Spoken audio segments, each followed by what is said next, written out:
Muy buenos días, muy buenas tardes y muy buenas noches. Tengan todos ustedes, mis queridos amigos, mis queridas amigas, y claro que sí, por supuesto, todos ustedes, los que están en medio. Bienvenidos una vez más a este su programa favorito, El Círculo de Lectura. Que ahora parece que hemos estado a tu programa favorito de análisis político, ¿no?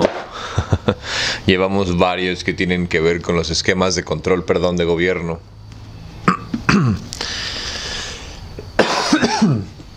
Perdón. Y estamos aquí atrapados, ¿no?, en esta mediocre pieza de la literatura mexicana, de esas que se hacen para lavar dinero. De esas que se hacen para evidenciar situaciones. Ahora vamos a pasar a la lectura. Hoy nomás este monstruo, güey, de la política mexicana. José López Portillo y Pacheco. Primero que nada, quiero empezar este video diciendo que nunca me haré daño a mí mismo, soy muy feliz, nunca me pondría en una situación de riesgo y que chingue a su madre el PRI. José López Portillo y Pacheco. Me disculpo de antemano por mis opiniones expresadas en este video, son enteramente mi responsabilidad. Si no te gusta la lectura, te puedes ir a chingar a tu madre a otro canal. Gracias. José López Portillo y Pacheco nació en la Ciudad de México el 16 de junio de 1920. Estudió su carrera profesional en la Facultad de Derecho y Ciencias Sociales de la Universidad Nacional Autónoma de México, donde obtuvo el título de licenciado en Derecho. Ingresó al gabinete de Luis Echeverría el 1 de julio de 1973, con el cargo de secretario de Hacienda y Crédito Público. Fue postulado por el asesino PRI a la presidencia el 22 de septiembre de 1975 y electo el 4 de julio del 76. Tomó posesión el 1 de diciembre de ese año. Entregó la banda presidencial a Miguel de la Madrid 6 años después. En 1976, México era un país de 62.3 millones de habitantes durante el sexenio de López Portillo.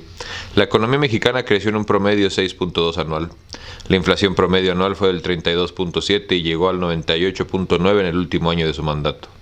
El PIB per cápita alcanzó los $2.840 en 1982.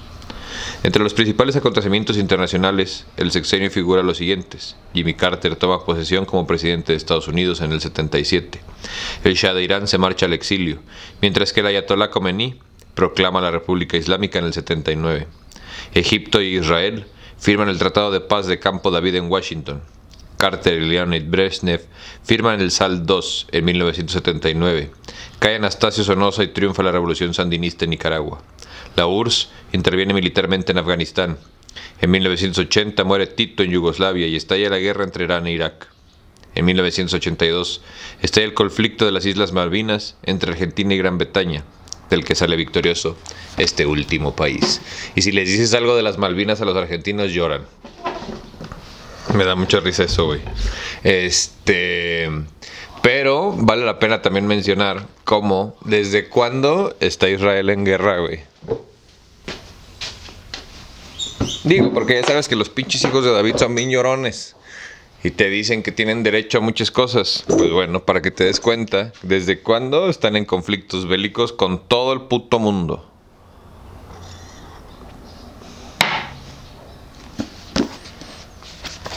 El licenciado Miguel de la Madrid ha comentado que nunca creyó que Javier García Paniagua fuera su rival más peligroso en 1981 y que sus dos rivales reales eran el licenciado Jorge de la Vega y el licenciado Pedro Ojeda Paullada. ¿Qué piensa usted? Con pena, desmiento al licenciado de la Madrid.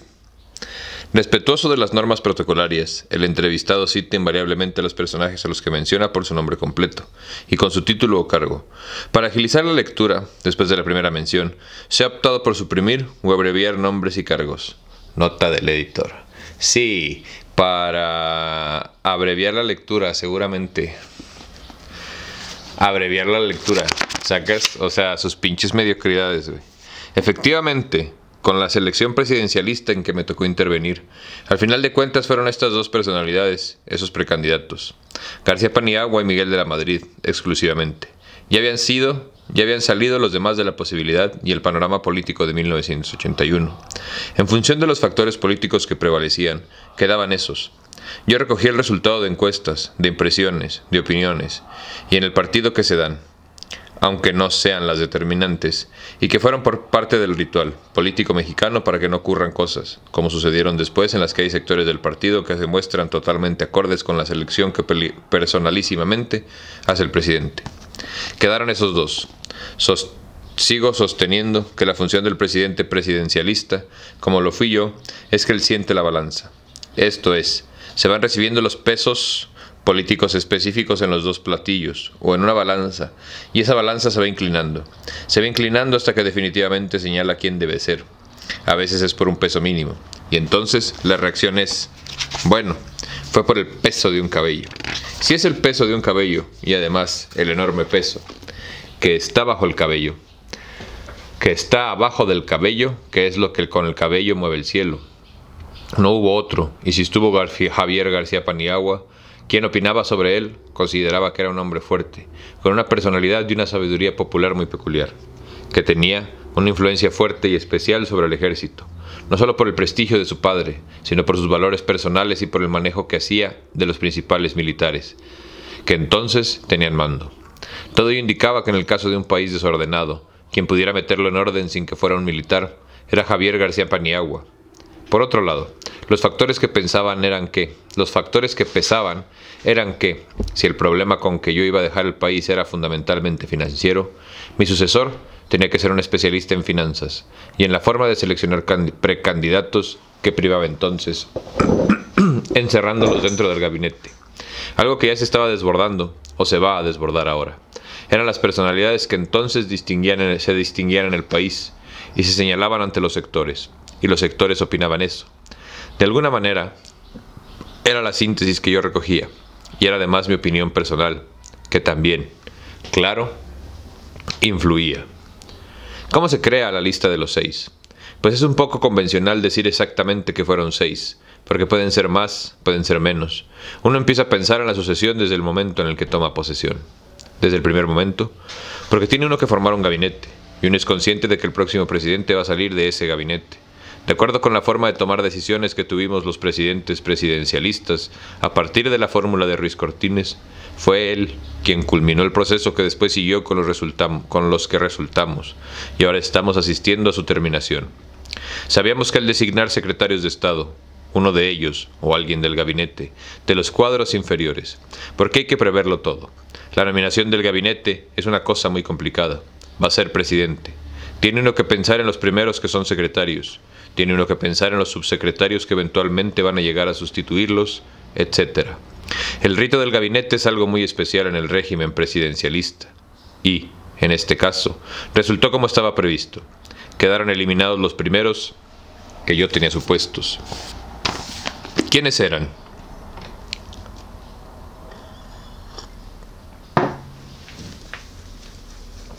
Esas entrevistas a modo me caen bien gordas, güey. ¿Quiénes eran? Lo tenía que yo considerar al designar a mis secretarios en las posiciones que estimaba. Fundamentalmente, claves que eran gobernación, hacienda, programación y presupuesto, y alguna otra de las técnicas. Pero esas fundamentalmente, había designado ahí a Tello y a Moctezuma. Y cuando inesperadamente Tello renuncia, la necesidad de un equilibrio en el gabinete y en la política económica nacional exige la dolorosa decisión de pedirle a Moctezuma su renuncia sin una razón específica, salvo las políticas que prevalecían. Entonces se me turba todo el panorama político, y los cuadros entre los cuales podía haberse pensado en la selección. Ya con otros secretarios de Estado, la situación varió fundamentalmente. En el caso de Jesús Reyes Heroles, ¿alguna vez pensó usted en cambiar el artículo 82 constitucional? No, porque pensaba que eran cambios constitucionales con dedicatoria para las fuertes personalidades de mi gabinete. Carlos Hank González. ¿Sabes quién es? El dueño de Caliente, güey. Y Jesús Reyes Heroles, ambos como hijos de extranjeros con impedimento constitucional. Si hubiera hecho el cambio en la Constitución, en caso de que el Congreso lo hubiera aprobado, eran cambios con dedicatoria. Hubiera acabado sin jefe del departamento y secretario de Gobernación, que me eran excelentes en aquel momento. Sigo pensando como entonces, si a alguien en algún momento se le ocurriera el cambio constitucional, debía hacerlo para periodos posteriores, no de inmediato, porque se descomponen todas las cosas. La dedicatoria entraña muchas interpretaciones que en mi caso hubieran sido muy dañinas. Entonces su juego al principio no eran muchos, eran Tello, Moctezuma, Ojeda mismo, Solana, Jorge Díaz Serrano de alguna manera. Desde el principio, él figuraba entre los posibles. Entre los posibles estaba Jorge, porque conocía mucho el fenómeno petrolero. Estaba el embargo petrolero y el mundo bajo el síndrome del petróleo. Sí, pensé en que posiblemente Jorge fuera el indicado, porque aunque no tenía una experiencia política, esa se fabrica. En realidad, la presidencia de la República solo se aprende siendo presidente. Es la única escuela, porque no hay escuelas para presidente. Se aprende para presidente en la presidencia, y es la cosa de todos los días. Cada día recibe uno su lección, su experiencia amarga a veces, dolorosa a otras, jubilosa. Y cuando va aprendiendo, uno, acabó el término presidencial. Sí, en algún momento pensé en Jorge. Ay, chinga tu madre. ¿Por qué concluyó usted que no? Jorge era íntimo amigo mío desde niño, a quien estimo mucho, pero chocó frontalmente con el gabinete económico cuando tomó las decisiones fundamentales que me orillaron a una de las decisiones políticas más dolorosas de mi vida: pedirle la renuncia. O sea, una de las decisiones políticas más difíciles de su vida fue pedirle a su amigo que renunciara. No, pues wow, con la política mexicana, y sus partidos de antaño, no mamen, aguanta, güey. Había chocado con los factores fundamentales de mi política y faltaba todavía algún tiempo para la sucesión. Y tal vez el más importante, teníamos que terminar lo que se había empezado. Y se nos caía el mundo a pedazos. No es cierto, la fuente fundamental del financiamiento. Para nosotros, el petróleo era el eje del desarrollo. Era el recurso para desarrollar recursos. Quise aprovechar el petróleo. Se me cae me endeudo. Entonces, cuando varía el panorama y el mundo ya no es petróleo... ¡Ah, chinga! ¿El mundo dejó de ser petróleo alguna vez? El mundo es financiero. El dinero empieza a ser atraído por el nuevo occidente a partir del manejo de interés y periodos de préstamo. Los préstamos que teníamos contraídos se nos dificultan para ir de un día para otro. El interés subió de 7 al 21% y los plazos se nos acortaron. Entonces teníamos que manejar precisamente ese fenómeno y los que de él se derivarían. Estábamos viviendo en un mundo en el que privaba como problema básico el financiamiento del desarrollo, y quien había participado en la forma más permanente en el mundo financiero, prácticamente desde la época de Ruiz Cortines, desde abajo, era Miguel de la Madrid, que había ocupado posiciones en los regímenes sucesivos y en los últimos, pues estuvo en todas las negociaciones, tanto adentro de México como afuera. Tenía la conciencia de que la única persona del gabinete titular con conocimiento de la situación financiera, su pasado y presumiblemente su porvenir, era Miguel. Puro pinche vendepatrias a la verga. O sea, según este vato, en los 70s el petróleo dejó de funcionar y se convirtió todo en los préstamos y los intereses. Pues claro, a vender el país. ¿Y David Ibarra? Bueno, David Ibarra no fue en parte porque alguno de sus colaboradores se desproporcionó en la precampaña. Eso me deformó mucho la contienda. Empezó a tirarle muy fuerte a Miguel de la Madrid. Yo todavía quería tener el país controlado. Se me estaba saliendo del cuadro. No... Para que no me sucediera que el presidencialismo no fuera efectivo. Tenía que mantener cierta disciplina y la mantuve con la fidelidad de él. Paréntesis cultural. Hay un periodo en la época política de México que se llama la dictadura perfecta.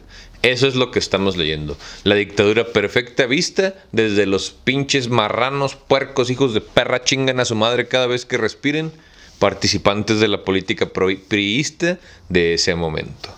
Sí, el PRI, el partido de la matanza de Atenco, sí, el de la matanza del 68, sí, exactamente, el mismo que sigue teniendo plurinominares y lo mantienes con tus impuestos, mi todo mediocre.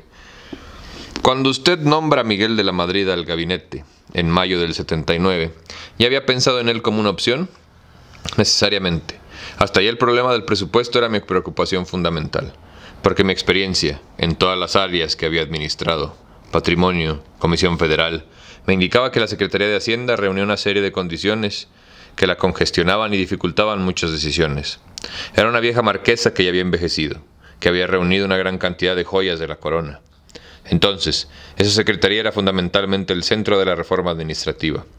Cuando elaboro con mis colaboradores previamente la toma de posesión, el proyecto de ley de administración pública, el eje de la reforma es quitarle facultades a haciendas y otorgárselas a programación, para separar la presupuestación de la programación, dándole prioridad a la última. A la larga, esa institución burocrática adquiere una vida propia y reverdece y va por lo suyo. La Secretaría de Programación se agachó y milagrosamente, después de haber sacado a 2 secretarios como candidatos, pierde otra vez las facultades que le había quitado la Secretaría de Hacienda. Se le otorgan de nuevo esas facultades. Es una reconquista, mire usted, kafkiana, estremecedora. Claro, pues eso de inventar secretarías para, mira, sacarle dinero al erario no es nuevo. O sea, ¿tú qué pensabas, güey? ¿Que los políticos actuales eran inteligentes? Por favor, güey, acuérdate que el político es el abogado sin clientes. Y tú dime por qué un abogado no tendría clientes, güey. Y eso no lo digo yo, lo dice Bulnes, Francisco Bulnes. ¿Usted sí vio a Miguel de la Madrid como una opción? Desde luego, naturalmente. ¿Lo fue poniendo a prueba? Naturalmente. La prueba básica. Con todo acierto lo dice él. Fue el Plan Global de Desarrollo. El Plan Global tenía fundadas esperanzas para que fuera el instrumento de desarrollo del país. Ya no era muy oportuno, porque estábamos terminando ya algunos planes sectoriales y la cuestión era integrarlos en ese Plan Global, que acabó él como secretario de programación presentándomelo. Después de jornadas, algunas pesadas, en las que puse a prueba su disciplina, salió el Plan Global, satisfactoriamente discreto, digamos. ¿Sí le entienden al lenguaje de entre líneas o de plano interrumpo cada párrafo, güey? Al chile. Dora, la exploradora, contéstame en los comentarios. ¿Cómo puso a prueba su disciplina? En alguna sesión no autoricé los términos, porque me parecía que no me satisfacían algunos de los requisitos que entendía como fundamentales. Lo dije públicamente en una sesión de gabinete económico, en la que comprendí que se llegaba a molestar la imagen de un secretario con sus colaboradores. Pero para mí era más importante que yo hiciera prevalecer el criterio y las tesis presidenciales que cuidar la imagen de un secretario. Le puedo decir otra cosa que me decían quienes no eran partidarios o prepartidarios de Miguel. Pero fíjese usted que Miguel va a ver al psicólogo antes de tener un acuerdo con usted, para que el psicólogo le dé indicaciones de cómo tratarlo. Esto me lo decían como una gran acusación, y a mí me pareció que era un gran acierto que nunca se me ocurrió. Pensé, ¿quién tiene el cuidado tan extremo de hacer consultas y acudir hasta este procedimiento para tener un buen acuerdo? Pues es un hombre cuidadoso administrativamente, y ese es un elogio que yo recojo, en lugar de un defecto por el que lo rechazo. Es una de esas pequeñas intriguitas que me llegaban. ¿Lo mandó usted a encontrarse con distintos sectores sociales en este proceso de consulta? No, porque entonces, para el sistema de selección, le quitaba espontaneidad. Yo prefería recoger directamente de los sectores la experiencia correspondiente para ver qué opinaban. ¿No le indució usted a hablar con ciertas personas, ciertos sectores? La pasarela no la ejercí para nada. Me parece que es una forma muy artificial de conducir el proceso de selección presidencialista, que es algo que, en fin, no era mi estilo. Yo prefería mi propio juicio, directamente con los sectores. ¿Cómo auscultaba usted? Preguntaba directamente. Se pregunta de alguna manera, en ocasiones directamente, en otras con generalidades como ¿cómo van las cosas? ¿Qué le parecen? ¿Dónde apuntan? Durante todo el término en que trabajan, se está recogiendo el resultado con los responsables, con los afectados, con los simples testigos. Entonces se va recogiendo, o se iban recogiendo las impresiones. ¿Cómo está trabajando su sector? Pues bien, tengo este problema. Le voy a decir a quién se acude. Por lo menos yo acudía, fundamentalmente era, por ejemplo, a don Fidel y al sector laboral. Era el que más me importaba porque de los sectores del partido es el que tiene más raigambre y mayor fuerza de momento para tomar las decisiones y apoyarlas. Pues sí, los sindicatos de trabajadores del PRI como la CTE. Para mí don Fidel fue un elemento al que constantemente estuve acudiendo. Y a otros líderes, no solo a él. Creo que en todos los regímenes en los que sobrevivió o trasvivió Fidel, esa fue una de sus funciones. No le voy a decir que haya sido el gran elector, pero sí el gran formador de criterios para la selección de candidatos.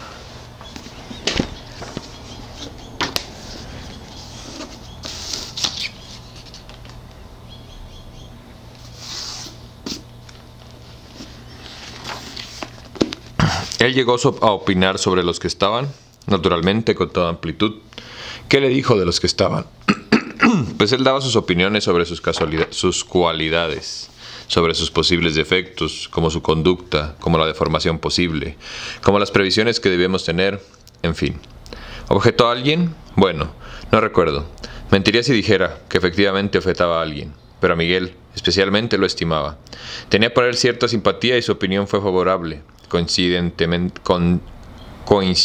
con la mía. Porque hay otras formas de auscultar, de preguntar sobre los problemas fundamentales del país, y es ahí donde uno siente que el sector está siendo afectado. Está conforme, está bien con el personaje o tiene antipatías, o ha tenido o va a tener problemas. En fin, una riqueza que se vive cada día. Y debo decirle que no hay una actividad especial que se llame encuestas para seleccionar candidato. No las hay. Cada día, durante todo el tiempo que uno es presidente, esto forma parte del trabajo habitual. Platicó mucho con Fidel Velázquez de la sucesión.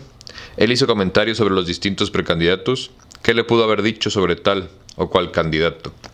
Como esta consulta o este sondeo es una acción casi constante del presidente que va a intervenir en el proceso sucesorio, no puedo recordar un interrogatorio formal o respuestas formales.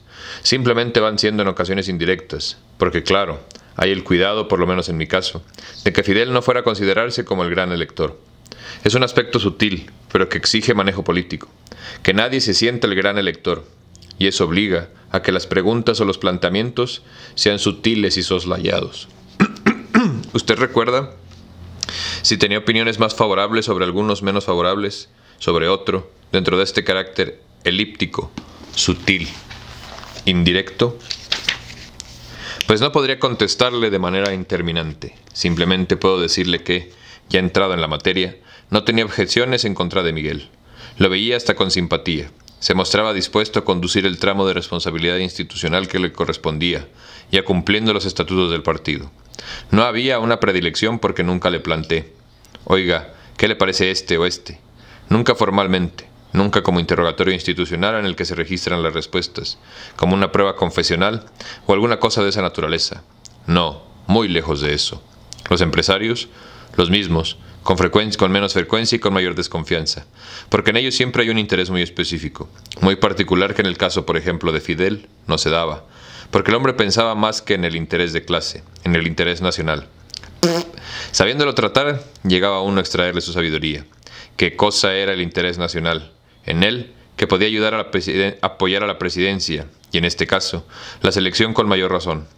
Era un plato no frecuente, pero cuando se daba, muy completo. Algunos estudiosos sostienen que el proceso de consulta abarcaba a la Iglesia, al ejército, a los expresidentes, a los Estados Unidos. ¿Es cierto? No en mi caso no es así. Precisamente la importancia de la encuesta es lo que no es que no lo es. La importancia de la encuesta está implícita, no es explícita. Una encuesta explícita daría resultados amañados, donde se expresaría mucho el interés especial del encuestado, donde entonces cobra una importancia de elector. Y la esencia del presidencialismo es que no hay electores. Hay un fiel de balanza, pero no hay electores. Si la encuesta se formaliza y se instituye, se deforma, por lo menos en mi caso. Yo no le voy a hablar de todos. La encuesta es una cosa tan informal, tan de todos los días, tan de criterios amplios y no formales, que se hubiera desvirtuado totalmente con la formalización. O sea, güey, sí.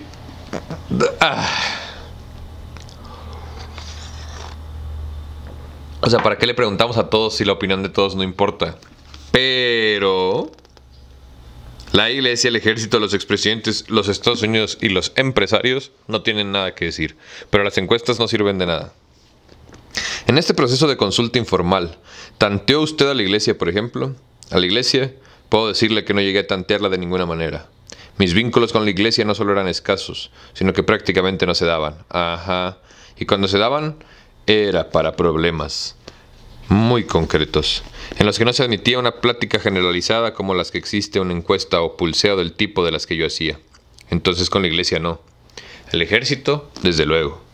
Solo con el general Galván o con muchos, con todos los que podía hablar. ¿Y qué eco recibió? ¿Tenían alguna preferencia además de García Paniagua? Nunca se concretó en la personalidad de García Paniagua. Ahí estaba la importancia de lo que yo hacía, que, simplemente, veía muy espontáneamente y sin que hubiera una pregunta concreta, una consulta concreta. La función que tenía García Paniagua dentro del ejército era ser mi enlace con las fuerzas, por debajo de la institución. Institucionalmente, la relación era con mi general Galván, que era un hombre muy completo, con él, que lo que tenía que saber, lo sabía, sin hacer encuestas formales sino pláticas, con alguna maña lograba el objetivo de información que quería, pero sin que se sintieran electores.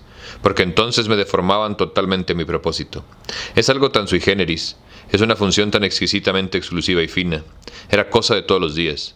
Con los directores de la prensa, los articulistas, mi estimación era valiosa, porque no era formal.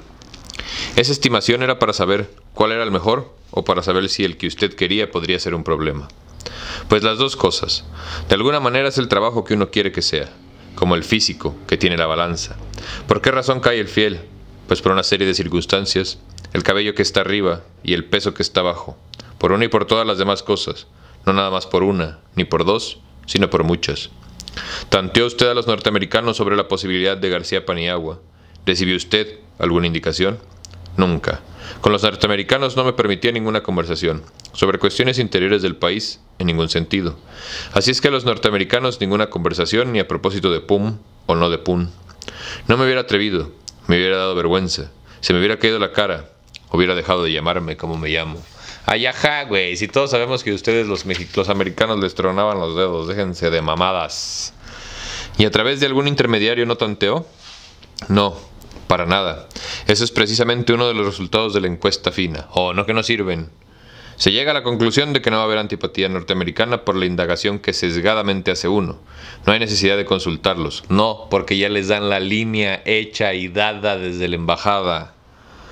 El personaje va a ser, entre otras razones, porque no va a haber obstáculo, sin preguntarles, porque sería una humillación que nada ni nadie justificaría. Si usted hubiera captado, con toda sutileza del caso, que los norteamericanos hubieran visto mal a alguien, ¿qué hubiera sucedido? ¿Te das cuenta de su énfasis, güey, en que es papá gringo el que tiene que autorizar las cosas de presidencia de la dictadura perfecta? Ahí nomás.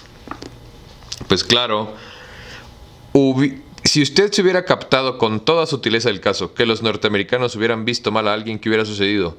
Pues claro, hubiera buscado a otro candidato que reuniera además algo indispensable para un político mexicano de la jerarquía que estábamos, en ese caso, seleccionando.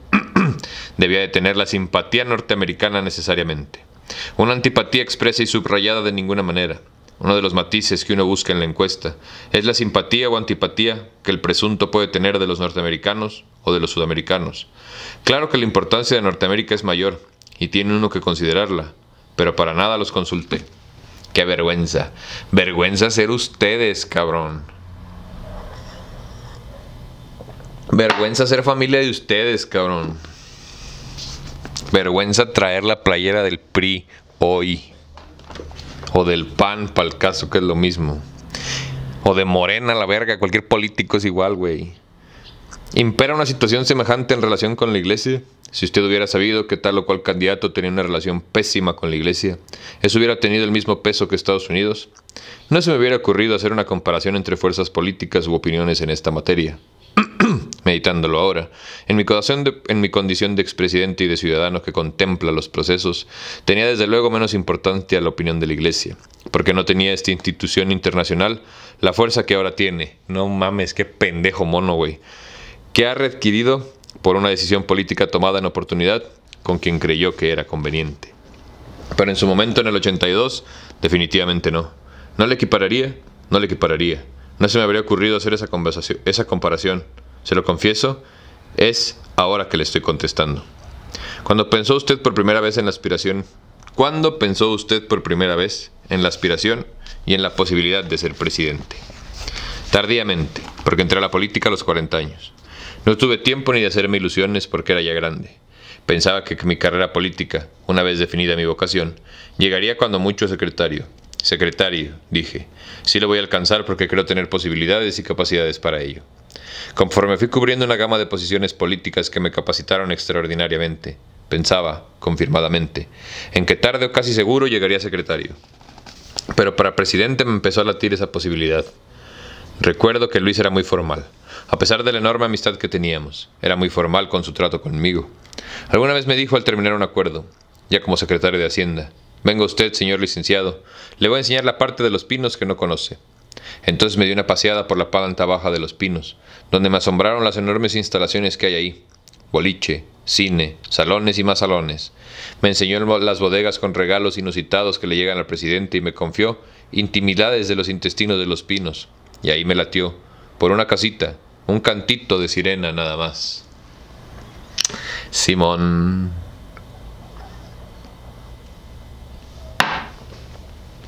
¿Cuándo le pasó por la cabeza la idea? A lo mejor voy a ser presidente. Quiero ser presidente. Quiero ser presidente. ¿Cuando lo nombran secretario o antes? Bueno, desde luego, cuando subo como director de la Comisión Federal de Electricidad a secretario de Hacienda, admito la posibilidad de llegar a la presidencia. Digo, bueno, ahora ya soy un precandidato. Automáticamente, por el sistema presidencialista de la dictadura perfecta, del que yo era un estudioso. Pero Hacienda es una secretaria que no reúne calificativos para que de ahí salga el candidato. Sería muy revolucionario. Entonces admití la posibilidad, pero no me hice esperanzas, que esas son cosas distintas. Luego, cuando sentí que podía tener posibilidades, fue cuando me pide Luis que haga comparecencia, para defender mis adecuaciones fiscales, y en ella sentí que tenía ciertas características en mi imagen y comportamiento en las tribunas. No era antipático, a pesar de que estaba sirviendo una purga muy amarga. Fui bien recibido en la opinión pública, en la prensa, entre mis amigos, entre mis familiares que me subrayaban que había quedado bien. Entonces digo, bueno, pues admito que estoy en la carrera. Echando, como dicen los cineastas, el playback, pienso que ahí admití la posibilidad. ¿Era su juicio realista o sus ganas? Ah, ganas.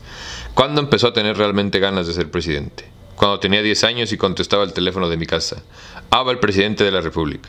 Ganas, como todos los mexicanos, o por lo menos una gran cantidad, que en algún momento de su vida se sienten con el derecho. Esa es una de las ventajas de la democracia. Y democracia en México hay desde 1824. Estamos en transición desde entonces. Si votar sirviera de algo, estaría prohibido. Yo nada más te voy a invitar a pensar algo, güey. ¿Por qué todos los países que fueron colonizadores hasta la fecha tienen sistemas parlamentarios donde le dan a tole con el dedo a su pueblo y le dicen que votan cuando en realidad pues siguen manteniendo a los reyes?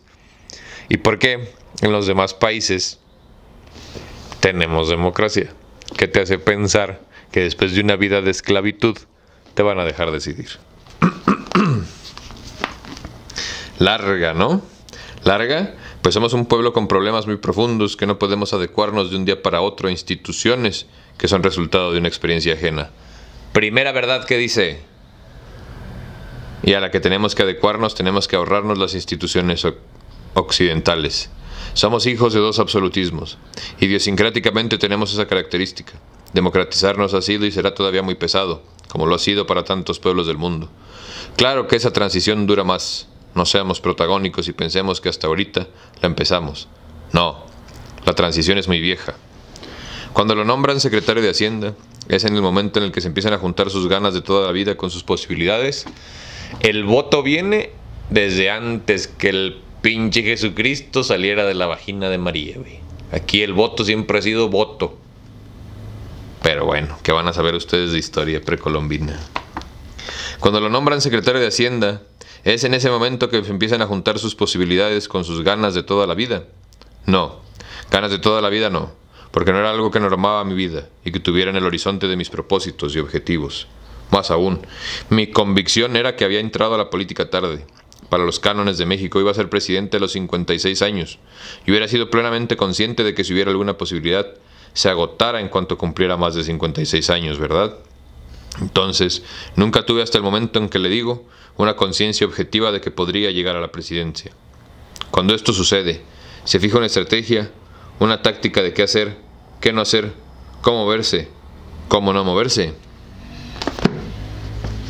De ninguna manera. Continuemos. ¿Cuál es su reflexión interna? Mi táctica es no tener ninguna. Chale, empezamos fuertes hoy. Y como soy un hombre que cree que es fundamentalmente, en la lealtad, habló el priista, serle leal al presidente y trabajar exclusivamente. Eso pensé. Y si esto me sirve, en buena hora. Si no me sirve, en buena hora. Se trata de un amigo mío que es presidente de la República y con el que estoy colaborando. Él me ha dado la posibilidad de colaborar. Entonces voy a trabajar. Nada más que trabajar y solo trabajar. Simón. Mi táctica fue esa, admitiendo que la táctica es moverse en el campo de batalla y la estratégica es llevar al ejército al campo de batalla. En ningún caso tuve estrategia para adelantar el momento de entrar en combate con otros precandidatos, ni habiéndolos ya, ni táctica para brillar entre ellos. No tuve táctica, esa era mi táctica. Simplemente trabajé. Cumplí el extremo de que cuando estaba presentando la cuenta pública, de forma muy abierta, habló el priista de la dictadura perfecta. Luis me hizo favor de mandarme a Fausto Zapata para que condujera mis relaciones y me moderara. Eso fue en septiembre de 1975. Me lo manda unos 10 días antes de la entrevista correspondiente. Ahí sí, ya empezó a pensar muy seriamente en la posibilidad. Pues, ¿por qué me manda a mí Fausto? ¿Qué es su brazo derecho? ¿Qué es su brazo derecho en materia de comunicación social? ¿Me lo manda en exclusiva y para que me oriente? Pero claro, piensa uno que también se lo manda a otro. No sé, pero ya admito la posibilidad ahí. Fue ahí, en ese momento, que admití la posibilidad seria de llegar a presidencia. Pocos días antes, 10 días antes de la fecha en la que me manda a llamar, que es un 17 de septiembre. ¿Cómo es esa plática? Luis me llamó a un acuerdo. Tuve la impresión de que era para que tratáramos algún problema hacendario que estaba presente, como impuestos, porque ya se acercaba la época en que tenía que presentar el presupuesto. Llevé todo lo que tenía, que era mucho, unos libros. Era un montacargas, por cierto, y dijo, ¿qué es esto? Le contesté, bueno, lo que traigo a acuerdo, señor, que son todos los documentos. Nos tratábamos muy formalmente siendo íntimos amigos. Yo de usted y él de usted. Yo de señor presidente y él de señor secretario o señor licenciado. Cuando más familiaridad habría. Pues claro, había que tapar las apariencias, ¿no? ¿O qué opinas? ¿Quieres que lea esto como si fuera un candidato, como si fuera un caramelo del gobierno, así como los mediocres que trabajan en la televisión nacional? Aún estando solos, absolutamente solos, Luis es muy solemne y yo muy respetuoso por naturaleza. Me divertí el trato de usted, pero pronto me acostumbré. Iba a presentar el presupuesto. Él tuvo un gesto de familiaridad. Se bajó de su sillón enfrente de la mesa. Ahí, en el despacho de los Pinos, me invitó a que me sentara en uno de los sillones coloniales y coloquiales que tenían. Es decir, me cambió de sillón para establecer otra relación psicológica y simplemente me dijo, señalando la bandera que ahí estaba y algunos otros símbolos de poder: señor licenciado, ¿se interesa usted por esto? Hizo un gesto con las manotas que tiene, un gesto amplio que envolvió a todo lo que era el símbolo que da el poder del presidente. El ámbito. Yo sinceramente le dije, pues sí, señor. Bueno, pues entonces el próximo lunes, esto sucedió un jueves si mal no recuerdo, vendrá usted aquí y los sectores del partido se pronunciarán por usted, pero todavía en forma privada, no pública. Y ya, fue definitivo en sus palabras y en ese momento se me trabó el estómago, el diafragma, el corazón. Hay un sentimiento de mancuerna clavada que no se quita ya nunca más, hasta que deja uno la presidencia. Esto se llama responsabilidad. Físicamente, sentida, visceralmente sentida. Y ya tuve que pensar, yo voy a ser el responsable, y responsable quiere decir el que responde, y voy a tener que responder, cuando me toque, en adelante, sin acudir más a mi buen consejo y no a la asesoría que mi gabinete me pueda brindar. Voy a tener que ser el ejecutivo, el que decide entre alternativas, el que se responsabilice de ellas, el que dé respuesta a las preguntas, el que le dé respuesta a los problemas. Entonces surge ese sentimiento que en mi caso no me abandona ya nunca más, de responsabilidad, que se sublima en orgullo, un orgullo correspondiente y en un júbilo que se expande en el pecho. Es una impresión sui generis que solo he sentido una vez en la vida, que no volveré a sentir, seguramente, y que solo un mexicano cada 6 años entre todos los demás, mientras estas instituciones duren, sentirá. Yo no sé cómo lo puedan decir los otros, yo lo digo como una mezcla interesantísima de responsabilidad y orgullo, que hace que uno se sienta distinto. Ocurre una cosa muy curiosa, cuando se hace público, todos, hasta los de casa, lo tratan a uno distinto. Los amigos íntimos, todos empiezan a tratarlo a uno distinto y a partir del momento en el que se formalizan las cosas, que fueron ocurriendo poco a poco, se siente uno que le están dando una alimentación como una abeja reina, para que el ciudadano común y corriente, que es uno, se transforme en presidente. Le empiezan a dar una dosis constante de información cada vez más intensa, una información que antes uno no recibía más que a través de los periódicos, una información específica que uno sabe que es la que le llega al presidente. Luego, añádale a eso una responsabilidad, es otro alimento, que poco a poco le van dando. No sé, el sistema no tiene una intención específica, pero la naturaleza de las cosas así lo va determinando. Le van dando a uno esa responsabilidad poco a poco, con información. Ay. Salud, y que chingue a su madre el PRI. A partir del destape, si quiere usted usar esa expresión muy interesante, de la picaresca política mexicana, que tiene un momento de nacimiento y que va a tener un momento de extinción. El momento en el que nace la capucha es el régimen de Díaz Ordaz, como usted sabe, y se va a caer en el régimen de Zedillo, porque a Colosio lo matamos. Aparentemente, ¿verdad? Cuando uno llega a la presidencia con información y con responsabilidad, tiene uno que añadir otro ingrediente para alimentarse de presidente, que es la paciencia. Saber escuchar empieza a ser fundamental para la presidencia. Ay de aquel presidente que no sepa escuchar. Nunca entenderá su oposición. Saber escuchar es una cosa fundamental. Esos tres elementos hacen un nombre común y corriente: presidente de la República. Segunda verdad que dice este tremendísimo imbécil. ¿Por qué cree que Echeverría se inclinó por usted? Puedo ponerme trascendental y pensar en cosas importantes, pero creo que, en primer lugar, por la amistad entrañable que teníamos desde niños, porque las competencias que importan, primero la amistad. Acuérdate, chupatruza, cuando tengas que subir de puesto. Eso significa confianza en el conocimiento del hombre y en sus pasiones, sus cualidades, sus defectos. Él conocía mis facultades, sabía la posibilidad que tenía, mi capacidad, desde luego. Muy niños, recorrimos prácticamente a pie gran parte de la República, y nuestras precoces conversaciones eran a propósito de México. Teníamos en común, y eso fue lo que unió, caracterizó nuestra amistad. Una plática constante sobre México, sobre sus problemas, sus virtudes, sus características, sus cualidades, su historia, y recorrimos su geografía a pie, precisamente para conocerlo y amarlo mejor. Entonces sabía de mi entrañable amor a México por el conocimiento que tenía de mí. Sabía de mi patriotismo, de mi lealtad absoluta al país, y en consecuencia a él no lo traicionaría. Luego, mi trabajo, un trabajo serio y entregado. Chinga tu madre, neta, güey. Mis opiniones juntas en las muchas juntas que en Los Pinos teníamos, las responsabilidades que yo asumía. Nunca lo puse en problemas por mis determinaciones. Siempre fui responsable de lo que hacía. Nunca di presidentazos. Siempre era yo el que tomaba la decisión. No derivaba la responsabilidad hacia él, como secretario de Hacienda o como director de la comisión.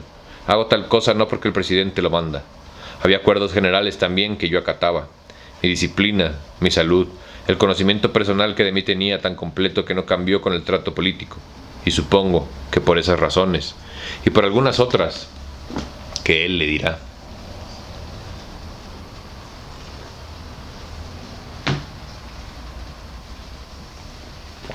No puedo, Marta.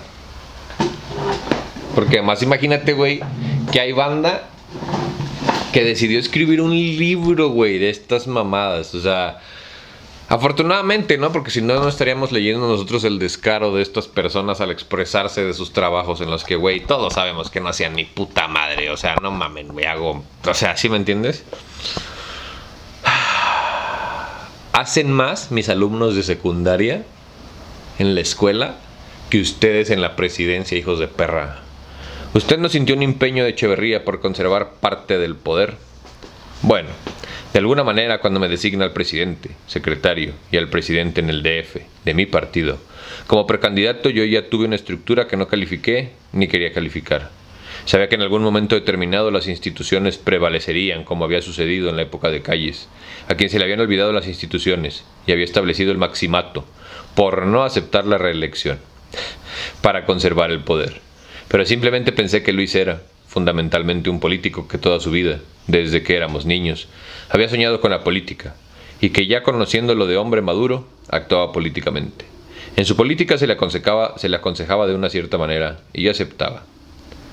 Y en su momento vería la oportunidad y establecería la mía. Tenía una amistad tan entrañable con él, que llegó a aceptarlo como yo aceptaba el suyo. Así de sencillo. ¿No cree que uno de los factores que intervinieron en la decisión de Luis Echeverría fue que usted no tenía grupo político? Porque no había hecho una larga carrera de 20 o 30 años, y que sería más fácil conservar el poder, o una parte del poder, por ese motivo. O sea, en esa época me estás diciendo que había un secretario de Hacienda que no era parte del grupo político parlamentario del PRI y esperas que te creamos. ¿Qué clase de imbécil crees que somos, como tú? Francamente nunca lo pensé en esos términos, nunca, porque le tenía a Echeverría como le tengo mucha estimación, y lo sentía, en mi caso, sin esa malicia.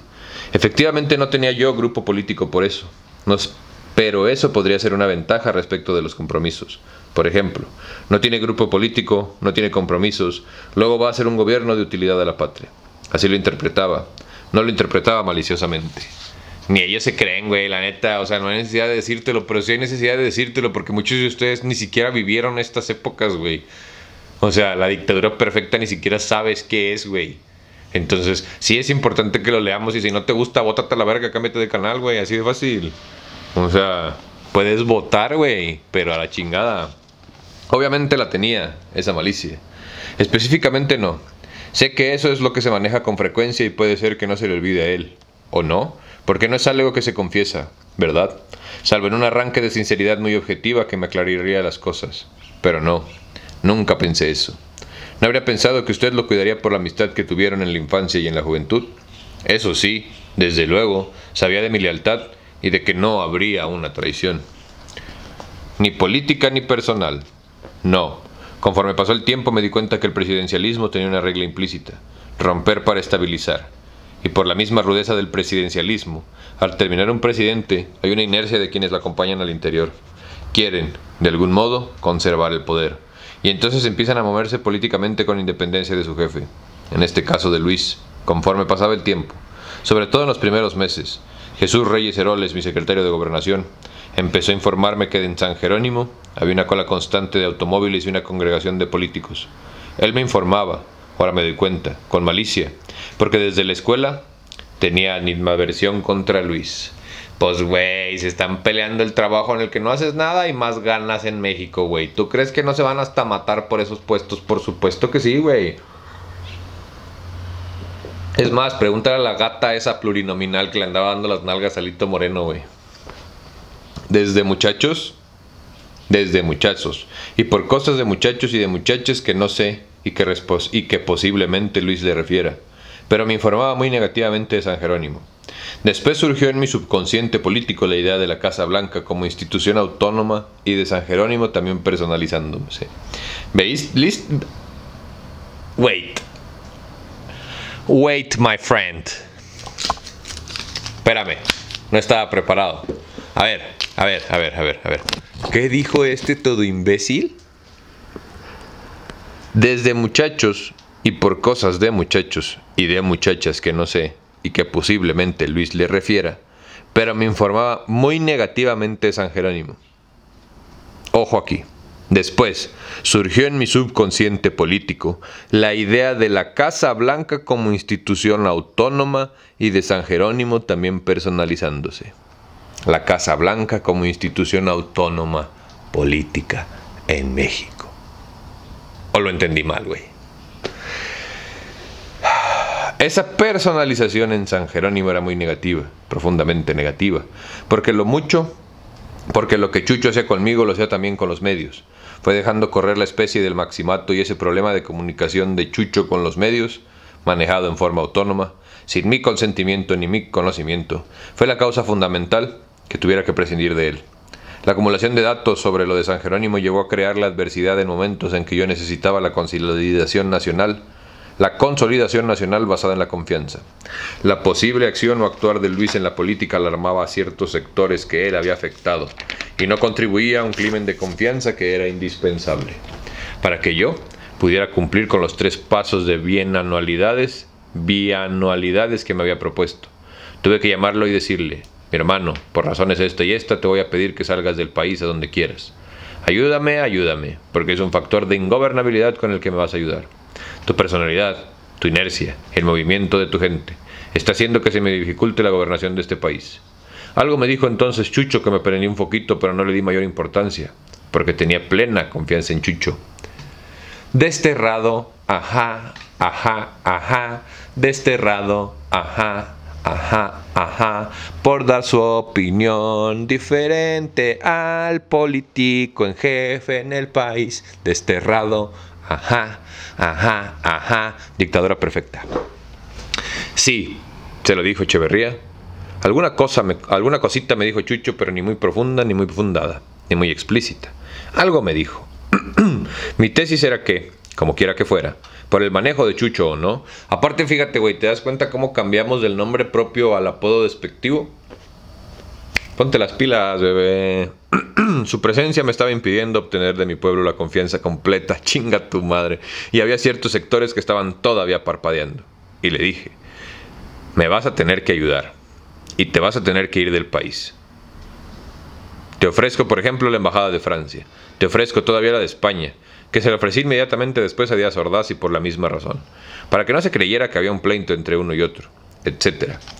A veces, y al principio digo que esto es un libro muy mediocre, ¿te das cuenta cómo acabamos de leer el mismo párrafo 2 veces en diferentes partes del texto? Gracias. Tantas cosas que se tienen que manejar muy sutilmente en la política mexicana. Le dije a Luis, ya. No mames, güey. Ya no me voy a burlar, en serio, güey, discúlpenme. Entonces me dijo, mira, no quiero París, déjame pensar a dónde me voy, te digo en unos cuantos días. Y bueno, pues con esa confianza, tú y yo hemos sido presidentes, tú y yo hemos sido políticos, tú y yo entendemos esto. Obviamente no creo ni espero dañe nuestra amistad de toda la vida, putos. Precisamente por eso quiero que no haya daño. Y lo admitió con una gran autodisciplina. Y días después me dijo, mira, la embajada de París rectificó que no. Lo que quiero es la UNESCO. Pues inmediatamente te vas a la UNESCO. Y allá fue. Y así salió del país con su consentimiento, con su conocimiento y todas las explicaciones que la amistad merecía. Con el respeto grandísimo, incluso con el cariño que le tengo. Luis salió. Le agradecí mucho su gesto porque se haya ido a la UNESCO. Fue a Francia, hizo un buen papel como representante de México, aunque claro, hacía mucho ruido, ¿verdad? Era un expresidente, hacía mucho ruido, y cuando había necesidad de que una misión mexicana presentara puntos de vista, pues había que considerar el que él tenía. Las cosas se tranquilizaron, pero las implícitas, bueno, iba a decir intrigas, las afirmaciones de Reyes Heroles siguieron, y no solo contra Luis, sino contra otros miembros del gabinete, contra Porfirio fundamentalmente. Ahí tenían una rivalidad. Esto explica también la renuncia que le tuve que pedir a Porfirio, porque ya no aguantaba yo ni el país toleraba más los resultados que la antipatía se tenían de sus pugnas con el sindicato de maestros, que atizaba a Chucho, que trataba de apaciguar a Porfirio. O sea, ¿quieres una embajada, güey? Total X. ¿Qué importa, güey? Pinche trabajo cualquiera, güey. Eres mi amigo, ya no te necesito en México. Vete, güey, de vacaciones a la embajada. ¿No quieres la embajada? Güey, vete a la UNESCO. Pues total, pinches puestos pendejos. X. Pero bueno, afortunadamente, las instituciones prevalecerán. Chinguen a su madre ustedes y todas sus familias. Y vengan a decirme algo, pocos huevos. Nunca me haría daño a mí mismo, nunca me pondría en riesgo, soy muy feliz, no me quitaría la vida. Y si desaparezco, ya saben quién fue.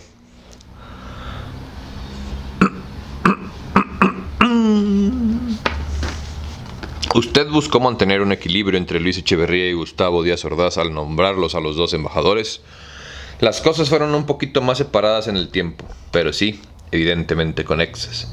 Me parecía que los antecedentes que había del trato entre Díaz Ordaz y Echeverría me obligaban a que si le pedía a Luis, mi amigo, que saliera del país, iba a procurar también de que él había sido mi jefe y que merecía mi respeto, salir igual para dar una igualdad del trato. Si hubo una conexión, pero no tan expresa. ¿Usted habló con Echeverría de todo esto siendo ya expresidente? No lo hemos vuelto a tratar. Es como un granito en nuestra amistad. De ninguna cosa desagradable hemos hablado. No, es difícil tratar estas cosas. Ya ni él ni yo somos presidentes. Al final de cuentas, ¿usted ya no está tan convencido de que era Echeverría el que movía el tapete? Ah, no. Estoy seguro de que no lo hacía.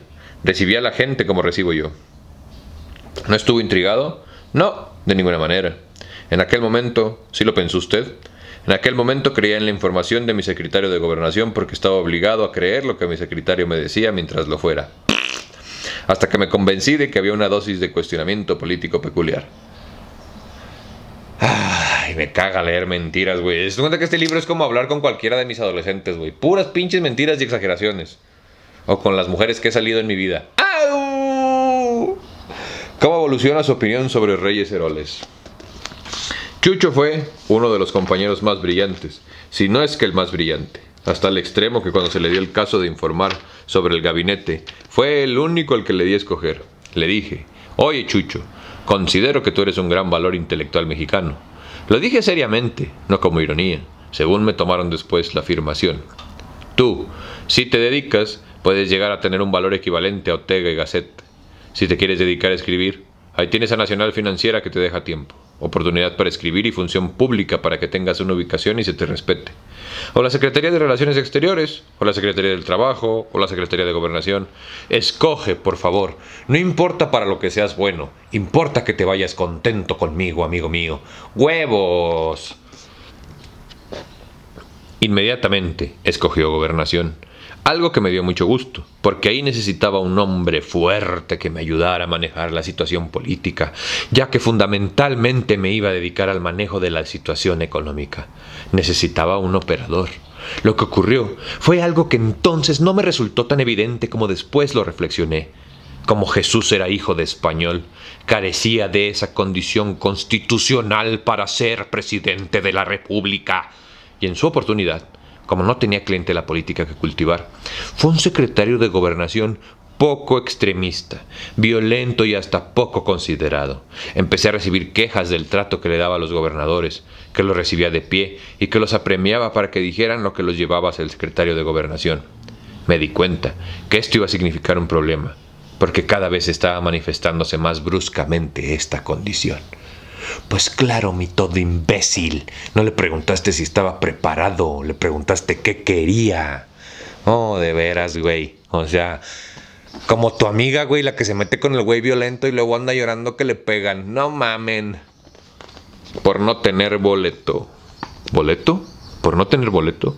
No tenía, si usted quiere con esa expresión picaresca determinar lo que yo catalogaba como falta de clientela política que cultivar. Esa fue una de las razones. La otra fue que por méritos de Chucho debía integrarse al gabinete económico. Y lo llamé y acudió al gabinete económico. Y a partir de ese momento empezaron a ocurrir cosas en la comunicación, como después lo fui armando.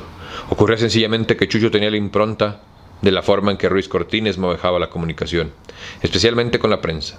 Ruiz Cortines era un político muy avanzado que conocía muy bien al género humano, conocía muy bien a su gente y cuando tenía un propósito, pues mandaba llamar a alguien de sus operadores y comunicadores, fundamentalmente de Negri o Pancho Galindo o cualquier otro, y le indicaba lo que debía decir, como cosa del propio columnista o informador, lo que fuere.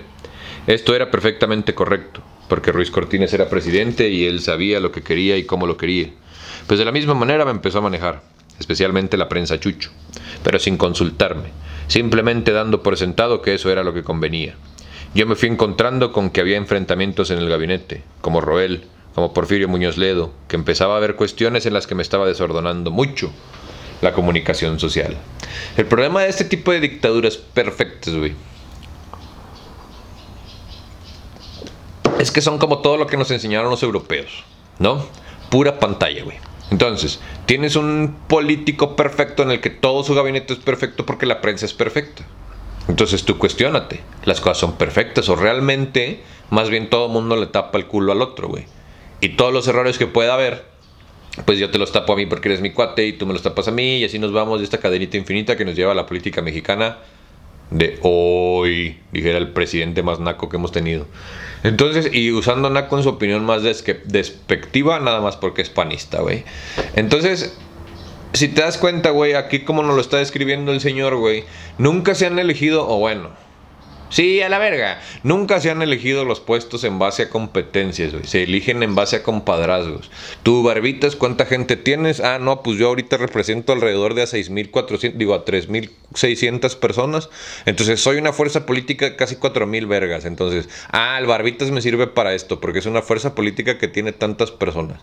No tiene estas capacidades para el puesto, no. Es mi amigo, es leal y además lo sigue tanta gente. Por eso la importancia de los sindicatos, de los movimientos movimientos obreros, y ahí es donde te vas dando cuenta por qué está tan cooptado todo el movimiento político nacional. Si a mí me preguntas, inscribirte al Partido Comunista Mexicano es una pendejada, porque para que exista el comunismo implica que no haya políticos. Entonces, que haya un imbécil que diseñó un partido político comunista, pues está mal sus conceptos desde el origen, güey. De nada.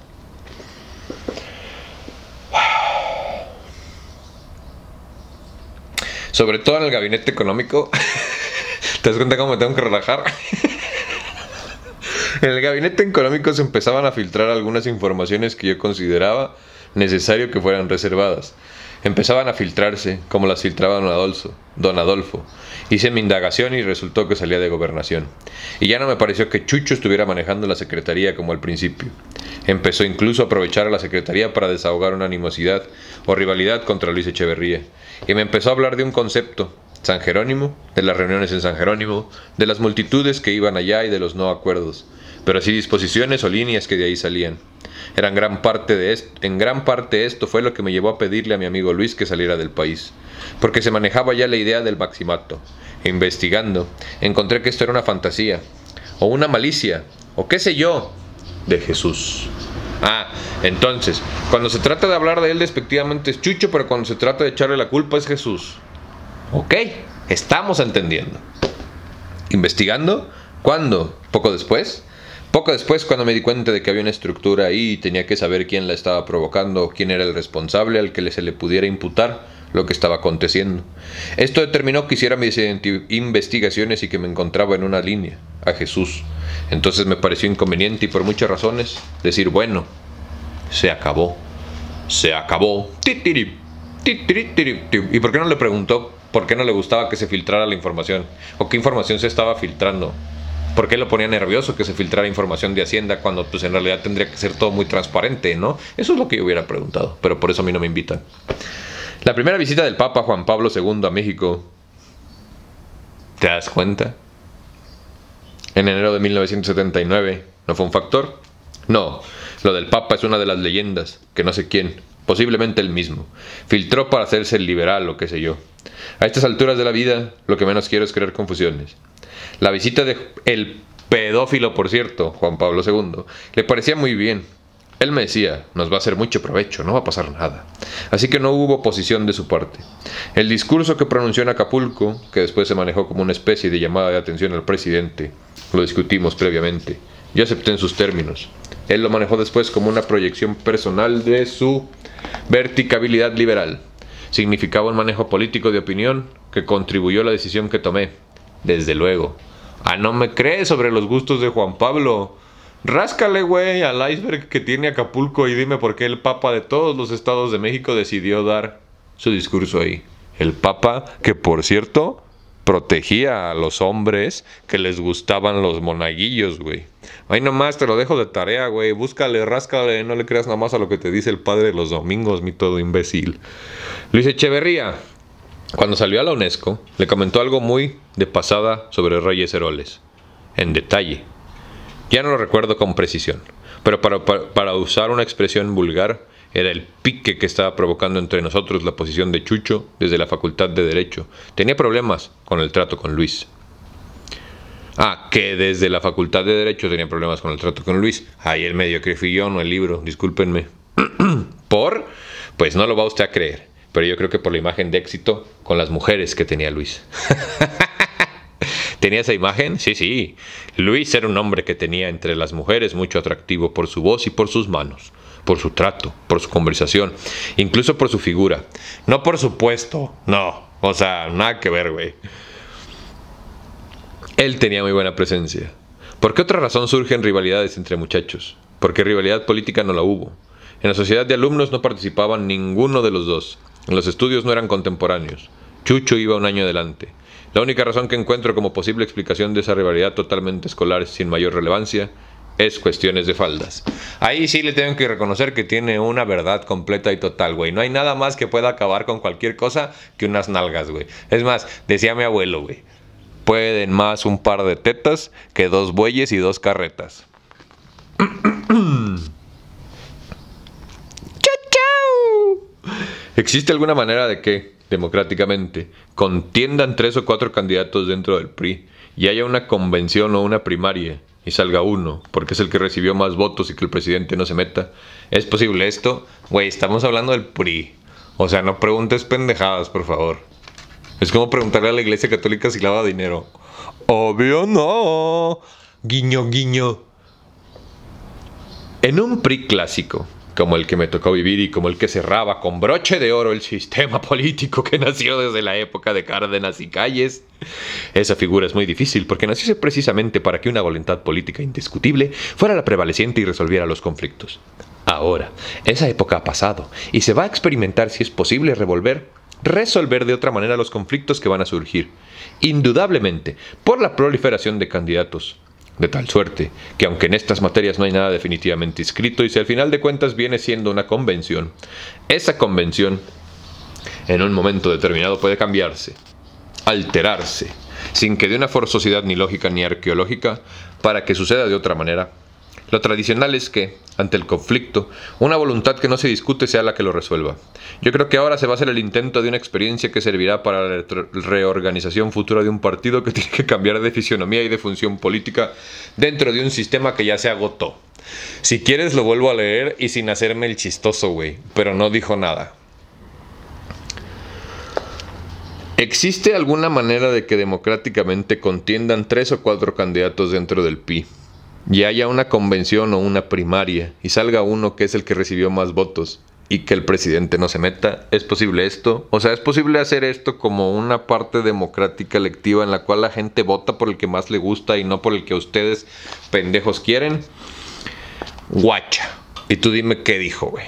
En un PRI clásico, como el que me tocó vivir y como el que cerraba como broche de oro, y como el que cerraba como un broche el sistema político que nació desde la época de Cárdenas y Calles, esa figura es muy difícil porque nació precisamente para que una voluntad política indiscutible fuera la prevaleciente y resolviera los conflictos. Ahora, esa época ha pasado y ya se va a experimentar si es posible resolver de otra manera los conflictos que van a surgir, indudablemente, por la proliferación de candidatos. De tal suerte que aunque en estas materias no haya nada definitivamente escrito y al final de cuentas viene siendo una convención, esa convención en un momento determinado puede cambiarse, alterarse, sin que haya una forzosidad, ni lógica ni arqueológica, para que suceda de otra manera. Lo tradicional es que, ante el conflicto, una voluntad que no se discute sea la que lo resuelva.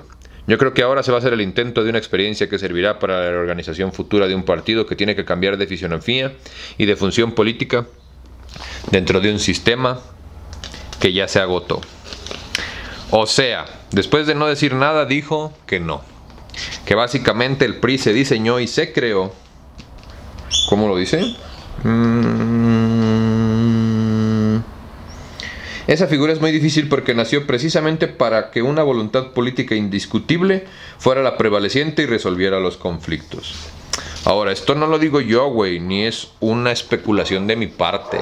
Te recuerdo que estamos leyendo la entrevista que le hizo este güey, que no vamos a mencionar su nombre, porque la neta me da vergüenza estar leyendo su libro, a esta persona.